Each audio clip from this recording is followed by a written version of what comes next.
ഇവിടെ ഒരു പൂച്ചെടി ഉണ്ട്. അത് ഇവിടെ നിന്ന് എവിടെയോ വേര് പിടിച്ചിട്ട് താഴേക്ക് വളരുകയാണ്.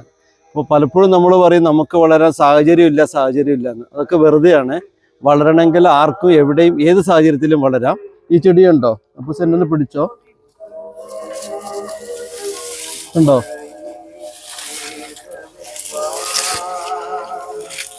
കണ്ടോ? ഈ പാറപ്പുറത്ത് ഈ ചെടി താഴേക്ക് വളർന്നതാ. നല്ല ഗന്ധ കേട്ടോ ഇതിന്. ഞാനിതിൻ്റെ ഒരു ചെറിയ തണ്ടെടുക്കുകയാണ് കൊണ്ട് നടാൻ വേണ്ടിയിട്ട്. എന്ത് ചെടിയാന്ന് അറിയില്ല, പക്ഷെ നല്ല ഗന്ധമാണത്. പാർക്ക് എവിടെ വേണേലും വളരാട്ടോ. ഞാനിതാ നശിപ്പിക്കുന്നില്ല, ചെറിയൊരു പീസ് അടത്തിയെടുത്തു, അത്രയേ ഉള്ളൂ. ബാക്കി ഇതാ താഴേക്ക് തന്നെ ഇടുന്നു. അത് വളരട്ടെ. Be happy. അതുകൊണ്ട് അപ്പൂസേ, സാഹചര്യം മോശമെന്നും പറഞ്ഞിട്ട് വളരാതിരിക്കരുത്. ഈ ലോകം മുഴുവൻ നിന്റെ മുന്നിലുണ്ട്, വളരാം.